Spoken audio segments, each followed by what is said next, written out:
사울이 왕으로 등극한 나이가 40세예요. 오늘 본문에 보면은 1절에 그게 그렇게 기록되어 있죠. 그래서 40세에 왕이 되고 그 왕이 된 지 한 2년 정도 지났을 때입니다. 이때 이제 아마 사울 왕이 군사를 좀 개편했던 것 같아요. 군사 조직을.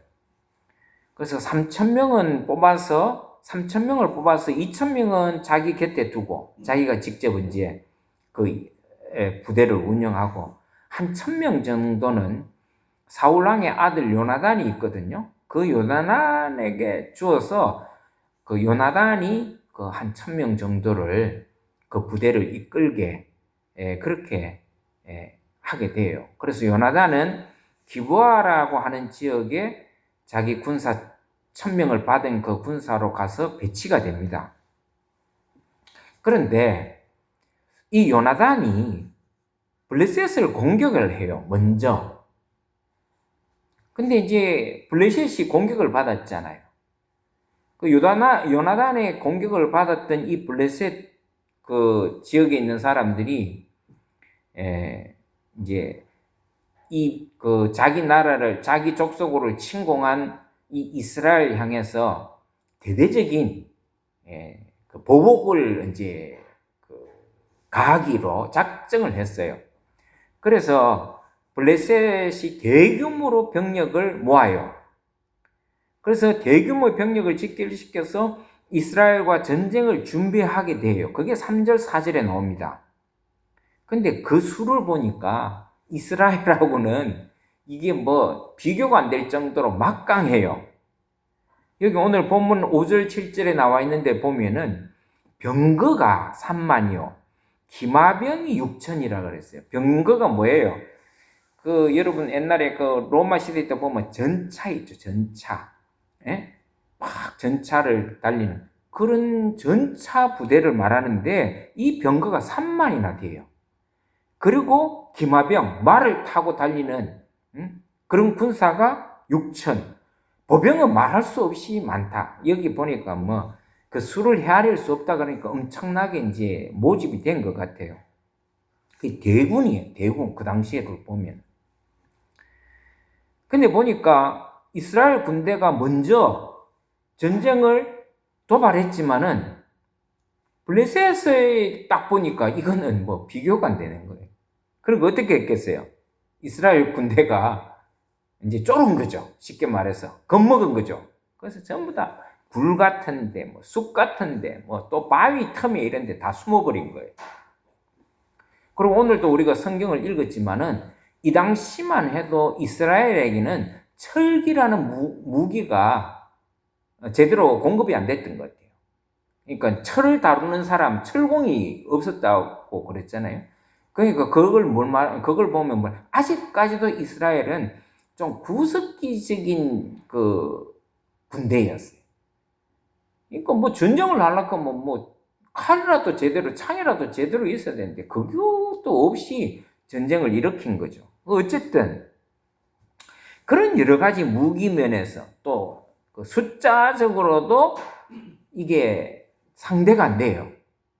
근데 우리가 지난번에도 앞에서 사무엘 상을 쭉 봤지만은 이런 그 빈약한 무기 체계 또 조직도 제대로 잘 갖춰지지 않았던 이 이스라엘이 블레셋을 이겼어요? 안 이겼어요? 이겼어요.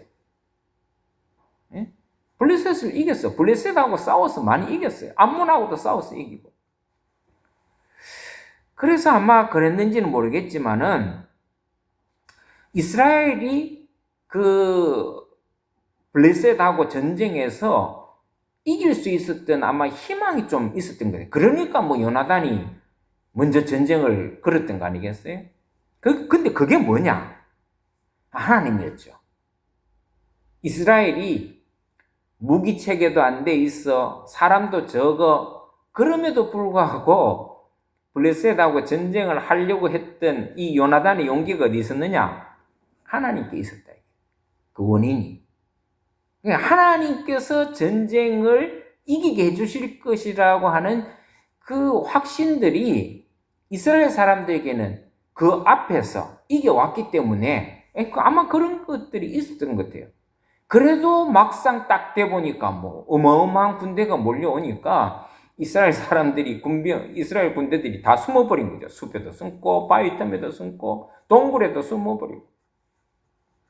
그래서 사울 왕이 이 사태를 보고 심각성을 알고 사무엘에게 빨리 하나님 앞에 제사 드리기를 원했던 거죠. 왜냐하면 하나님의 도움이 요청이 절실했기 때문에. 그리고 이스라엘 사람들은 전통적으로 전쟁을 하기 전에는 꼭 뭘 했다 그랬어요? 하나님 앞에서 제사 드렸다 그랬잖아요. 예? 제사. 예전에도 이스라엘하고 블레셋하고 싸울 때도 어떻게 했어요? 제사를 지냈잖아요. 제사를. 항상 그래 왔다는 거예요. 그래서 하나님의 도움을 구하는 제사를 드리려고 사무엘에게 요청을 했는데 그 사무엘이 내가 7일 후에 내가 갈 테니까 그때까지 기다려. 그리고 사울 왕과 그 주변에 있던 군사들이 다 기다렸단 말이에요. 근데 전쟁은 지금 막 곧 일어날 것 같았는데 사무엘이 약속했던 7일이 돼도 사무엘이 안 나타나는 거예요. 하나님 앞에 제사는 드려야 되는데. 근데 하나님 앞에 제사 드리는 사람은 누구만 제사 드릴 수 있어요? 제사장만이 드릴 수 있어요. 다른 사람이 절대로 대신할 수 없어요. 근데 사무엘이 약속했던 7일이 돼도 안 나타나는 거예요. 그럼 어떻게 했어요? 동요가 일어나기 시작한 거예요. 그래서 8절에 보니까 심지어는 군사들이 사기가 떨어지니까 흩어지기 시작했어요. 예? 다 막 흩어지는 거예요. 왜? 곧 지금 전쟁이 일어날 판인데 저쪽에는 상대방에는 엄청난 군사력을 가지고 지금 눈앞에 와 있는데 우리는 아무것도 못 알고 있는 거예요. 무기도 약하죠. 사람도 적죠. 그러니까 어때요? 사무엘도 안 오지. 그러니까 이제 동요가 일어나니까 막 흩어지기 시작하네요. 사기가 떨어져서. 그러니까 그 모습을 사울 왕이 본 거예요. 그러니까 사울 왕이 그 모습을 볼 때 어떻게 했겠어요? 마음이 조급했을 거 아니겠어요? 예? 군사들은 자꾸 흩어져가고 도망가고 있는데 그래서 이 마음이 급했던 사울 왕이 어떤 우를 범하느냐면은 오직 제사장만이 하나님 앞에 번제를 드릴 수 있는 번제를 누가 드리게 되느냐? 사울 왕이 직접 드리게 되어버리는 거예요. 그런데 번제를 사울 왕이 직접 드리고 난 후에 뒤늦게 사무엘이 도착한 거예요. 선지자 겸 제사장이. 그때 그 사실을 알고 오늘 본문에 보면은 사무엘이 책망을 합니다. 뭐라고 책망합니까? 거기 이제 13절, 14절에 보면 이런 말씀이 있어요. 왕이 망령되이 행하였다. 응? 망령되이 행하였다는 게 뭘 말하는 거예요? 왕이 제사를 지낸 걸 두고 하는 말이에요. 그래서 사울왕을 책망하면서 이제 이 일로 인해서 하나님께서는 사울왕을 패하기로 작정하고 새로운 왕을 세울 것이라고 하는 것을 사울왕에게 전하는 거예요. 그러면서 이제 전쟁의 큰 위기를 맞게 된다는 게 오늘 23장에 하여튼 줄거리예요. 자, 그런데 우리가 여기서 이제 몇 가지 의문을 가질 수 있는 게 있어요. 그게 뭐냐면은, 비록 사울왕이 제사장이 모셔야 될 이 번제 제사를 사울왕이 지냈지만은 이유가 돼요, 안 돼요? 이유가 충분하죠. 왜 이유가 충분합니까? 여기서 사실은 잘못한 게 누구한테 있어요? 사울왕한테도 뭐 결론적으로는 사울왕이 잘못했다 할지라도 그 사울왕의 실수를 범하게 하는 계기를 만들어준 사람이 누구예요? 사무엘이죠. 왜요? 약속한 날을 어겼잖아요. 예? 어떻게 보면은 사울은 억울할 수 있다는 거예요. 누구 잘못 때문에? 사무엘의 잘못 때문에. 자, 보세요. 사무엘이 제 시간에만 도착해도 아무런 문제가 없었어요. 시간을 어긴 사무엘에 대해서는 오늘 본문에 보면 아무 말도 안 해요. 그렇잖아요. 사울왕이 책망을 받아야 되는가 의문을 가질 수 있다는. 사울 왕이 너무 억울하잖아요. 사실은 먼저 책망받을 사람은 약속을 어긴 사무엘이에요. 근데 지금 누가 책망받아요? 사울왕이 책망을 받고 저주를 받는 거예요. 여기서 우리가 왜 그러면 이 사건을 이렇게 기록해 놨을까? 왜? 여기서 우리가 기억해야 될 게 하나 있어요. 그게 뭐냐면은, 첫째로는 주의 종이 기다리라고 했으면 끝까지 기다릴 줄 알아야 돼요. 예? 주의 종이 기다리라 그랬으면은 기다릴 줄 알아야 돼요. 제가 늘 말씀드리지만은, 우리가 믿음에 대한 정의를 내릴 때, 믿음이 뭐냐고. 믿음이 뭘까? 뭐 다른 여러 가지 정의가 있겠지만 제가 뭐라 그랬어요? 믿음은 인내하는 것이다. 믿음이라는 것은 인내하는 것이다. 언제까지 인내하느냐? 그 인내하는 기간만큼의 자기 신앙이라고 보시면 돼요. 자기 신앙의 크기를 보려면은 자기가 얼마만큼 하나님의 말씀을 인내하느냐를 비추어 보면은 그 비례가 돼요. 그러니까 믿음이 없는 사람은 하나님의 말씀에 대한 인내가 없어요. 못 기다려요. 아무리 여러분 위급해도 하나님의 말씀을 믿고 기다리는 게 믿음이에요. 근데 요즘 우리 현대인들의 신앙인들의 특징이 뭐냐면 잘 못 기다리는 것 같아요. 하나님의 말씀을 우리가 부지런히 읽고 설교도 듣고 많이 하죠. 근데 하나님 말씀을 잘 못 기다려. 예수님께서 오실 것이다. 기다려야죠. 예수님께서 다시 오실 것이다라고 얘기했잖아요. 그러면은 그 예수님이 언젠지는 모르겠지만 서로 내 세대가 아니라도 예수님께서 오실 것이라고 말씀을 하셨으면 그것을 믿고 기다리며 사는 것이 믿음이에요.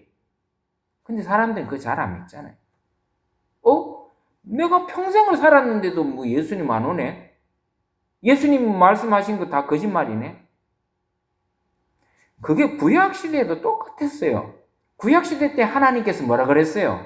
수많은 선지자들을 통해서, 믿음의 조상들을 통해서 뭐라 그랬어요? 내가 너희들의 죄에서 구원할 메시아를 보내주겠다고 수도 없이 약속했잖아요. 그 기다리는 시간이 수천 년이야. 그러니까 수천 년 동안 안 오니까 이 사람들이 그 믿음을 잃어버린 거지. 인내하지 못했던 거지. 근데 막상 하나님께서 때가 되어서 예수 그리스도를 이 땅에 보내주셨을 때 사람들은 어떻게 했어요? 안 믿었다라. 여러분, 우리가 수천 년이 아니고 수만 년이 지나도 하나님의 약속하신 말씀은 믿어야 돼. 믿고 기다리는 수밖에 없어요. 근데 그걸 잘 못해요, 오늘날 우리 그리스도인들이. 그러니까 하나님이 계신지 안 계신지, 하나님이 있냐 없냐, 예수 믿는 사람들조차도 그런다. 근데 믿음이라는 것은 오늘 여기서 보여주시는 하나님의 그 교훈은 뭐냐면, 믿음이라는 것은 기다리는 거다. 못 믿으면 못 기다려요. 응? 믿지 못하는데 어떻게 기다리겠어요? 지금 사울왕의 실수가 그거예요. 왜 못 기다렸어요? 하나님에 대한 믿음이 확실하지 않았다라는 거예요.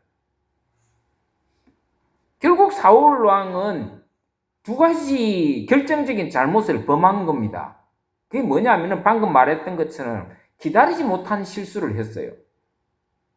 이건 다른 말로 하나님에 대한 불신이라고도 볼 수 있어요. 여러분, 우리가 신앙생활 할 때 하나님에 대한 불신이 있으면요, 하나님의 말씀을 못 믿어요. 또 못 기다려요. 하나님은 그걸 굉장히 죄라고 생각하십니다. 죄라고. 너희들이 나를 하나님으로 믿는다면 기다려야지. 내가 한 말을 기다려야지. 그래서 하나님을 믿지 못하는 이 불신앙에 대한 죄를 하나님은 굉장히 엄하게 말씀하세요. 이 불신앙이 뭐냐? 하나님 못 믿는 거 아니겠어요? 두 번째가 있어요. 두 번째가 뭐냐면은 하나님이 정하신 질서를 파괴한 불순종의 죄가 그거예요. 우리는 이거 두 가지를 오늘 이 말씀을 통해서 조심해야 돼요. 하나는 뭐냐? 불신앙. 하나는 불순종이에요. 이 두 가지가 우리 신앙생활에서 조심해야 될 부분이에요. 하나님에 대한 제사는 오직 누구만 드려야 된다고 성경에 말했습니까? 제사장만이에요. 그래서 구약시대 때는 다 제사장이 하나님 앞에 예배를 집전했던 거예요. 누구도 할 수 없어요. 오늘날로 말하면은 이 교회, 이 교회에서 하나님에 대한 예배를 집전할 수 있는 사람은 누구한테 있어요? 목사한테 있는 거예요. 하나님이 정한 질서예요, 그거는. 아니, 목사님만 예배 집례하냐? 우리도 집례할 수 있지. 지나게나 다 나와서 예배 집례한다고 그러면 이게 질서가 서겠냐? 안 된다는 거예요. 아무리 목사가 부족해 보이고, 목사가 형편없어도, 하나님이 세운 질서는 지켜야 되는 거예요. 예. 그러면 목사가 잘못하고, 목사가 부족하면 누가 심판해요? 하나님이 직접 심판하는 거예요. 그런 질서를 우리가 무시하면은 반드시 우리는 하나님 앞에 정죄받을 수 없고 심판받을 수밖에 없는 거예요. 근데 이 두 가지 질서를 사울왕이 깨버렸어요. 불신앙했죠. 불순종했죠. 이게 가장 우리 신앙생활에서 하나님 앞에 짓는 죄 중에서 큰 죄예요. 그래서 이 사건을 기록으로 남긴 이유가 여기 있어요. 우리가 하나님을 믿는다면 끝까지 기다릴 줄 아는 그런 믿음이 있어야 된다. 그게 신앙의 핵심이다. 그걸 가르쳐주고 지금 말씀하시는 거예요. 그러니까 여러분들도 신앙생활 할 때 답답할 때가 있을 거 아니에요. 우리가 기도했는데 기도가 잘 안 이루어진다든지 내가 하나님 앞에 원하는 것들이 잘 안 이루어진다. 여러분 그거는 기다려야 돼요. 그래도 기다려야 돼요. 내가 기도했다고 금방금방 이렇게 다 이루어지면 얼마나 좋겠어요. 그러나 내가 원하는 때와 하나님이 원하는 때는 달라요. 그러니까 인간의 때와 하나님의 때, 인간의 시간과 하나님의 시간은 다른 거예요. 그걸 인정해야 돼요. 그래서 그러잖아요. 하루가 1000년 같고 1000년이 하루 같다고. 그게 하나님의 시간이단 말이에요. 여러분, 이 불신앙이라는 것은 항상 조급해요. 그러니까 불안해하고 초조해하고 여유가 없는 것은 불신앙의 대표적인 모습이에요. 왜? 믿지를 못하니까. 믿음이 없으면 사람이 초조해져요. 불안해져요. 하나님에 대한 믿음이 확고한 믿음이 있으면 불안할 게 뭐 있고 초조할 게 뭐 있고 급할 이유가 없잖아요. 이 여유가 있는 거죠. 그러니까 우리가 하나님을 믿는다면은 여유가 있어야 돼. 좀 여유로워야 돼. 이런저런 있어도, 일이 있어도 그걸 여유롭게 대처할 수 있어야 돼. 그게 믿음이에요.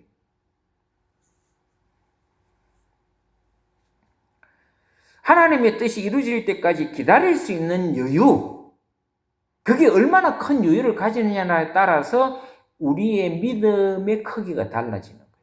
그러니까 믿음이 큰 사람은 그만큼 큰 여유를 가지고 사는 거고, 믿음이 종지만한 사람은 여유가 종지만한 거예요. 마음의 여유가. 그리고 하나님의 정한 질서는 어떤 일이 있어도 지켜야 돼. 그게 내 마음에 안 맞아. 내 마음에 이거 안 들어. 그래도 지켜야 돼. 질서를 지켜야 돼. 목에 칼이 들어와도 그 질서, 하나님이 세워주신 그 틀을 깨면 안 돼요. 제가 지난주에서도 제가 설교를 드리면서 질서에 대해서 말씀을 드렸잖아요. 질서를 지키라고. 교회는요, 이 서열이라는 게 존재하면 안 돼요. 누가 더 높냐? 이건 없어요. 하나님 앞에서는 다 똑같아요. 그래서 교회 안에 뭐 서열을 따지는 사람들은 그건 신앙이 잘못된 사람이에요. 그건 있을 수가 없어요. 교회 안에는 서열이라는 게 존재하면 안 돼요. 해서도 안 돼요. 그러나 교회에서 반드시 있어야 될 게 있어요. 그건 질서예요. 질서. 영적인 질서. 그래야 온전해질 수가 있어요. 네? 온전해질 수. 그 질서대로 해야 문제가 없어요. 교회는 질서대로만 하면 아무 문제가 없어요. 그래서 아무리 급해도 아무리 바빠도 하나님이 세우신 이 질서를 우리가 허무는 우를 범해서는 절대로 안 돼요. 오늘 사울 왕이 치명적으로 잘못한 죄가 바로 여기 있어요. 그 결과가 뭐냐? 하나님께 버림받은 거예요. 여러분, 우리가 하나님께서 우리를 선택했지만 언제든지 하나님께서 우리를 버릴 권도 있어요. 그걸 조심해야 돼요. 뭐 우리가 한번 구원받았으니까 천만의 말씀이에요. 그런 거 없어요. 우리가 한번 구원받은 것을 잘 지켜가도록 노력해야 되는 거지, 내가 한번 구원받았으니까 이제는 내 마음대로 해도 된다, 그거 아니에요. 성경에 어디 그런 말이 있어요?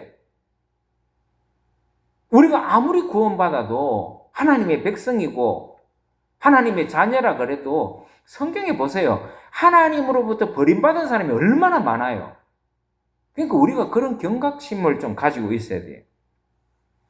무슨 경각심이에요? 하나님께 버림받을 수도 있다라는 경각심이에요. 그래서 우리가 신앙생활 할 때 이 두 가지를 명심해야 돼요. 하나님의 뜻을 기다릴 줄 아는 인내하는 믿음과 세상 두 쪽이 나도 하나님의 이 창조 질서를 지키는 거예요. 창조 질서를. 그 창조 질서를 허물려고 하거나 부정하면 절대로 안 된다는 거예요. 특히 교회 안에서는 더더욱 그래요. 교회 안에서 이 질서를 존중하고 지켜야 교회가 평안해져요. 교회 문제가 생기는 교회 대부분 보면 이 질서를 파괴하기 때문에 오는 혼란이에요. 보세요. 교회 안에, 제가 그랬잖아요. 교회 안에는 서열이 없다 그러잖아요. 그러니까 서열이 없으니까 질서가 있어요. 근데 교회 안에서 문제가 생길 때는 항상 무슨 문제가 생기냐면은 서열 때문에 그래요. 서열 때문에. 예? 서열을 주장하거나 서열을 내세우기 때문에 문제가 생겨요. 그래서 질서가, 오늘날 우리 한국 교회는 질서가 필요한데, 우리 요즘 현대 교회가 이 질서를 너무 경한시 생각하는 경우가 있어요. 쉽게 생각하지, 우습게 여겨요. 그러니까 그 결과가 뭐예요? 지금 교회가 힘을 잃어버린 거예요. 교회가. 네?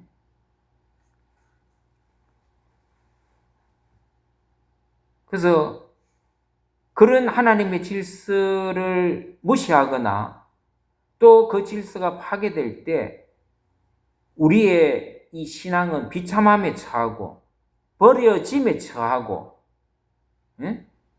그렇다는 것을 우리가 반드시 기억해야 돼요. 그래서 오늘 우리가 읽었던 이 사실은 본문 사무엘상 13장은 우리에게 굉장히 큰 의미를 주는, 교훈을 주는 장이에요. 근데 이 13장에서 제가 말씀드렸던 이 교훈 중에서 두 가지를 꼭 여러분들은 잊어버리면 안 돼요. 뭐냐 하면은 불신앙적인 그런 믿음을 가지고 살지 마라. 예? 믿음은, 신앙이라는 것은 하나님을 믿고 끝까지 인내해야 된다. 둘째는 하나님이 세워진 질서에는 순종하고 살아라.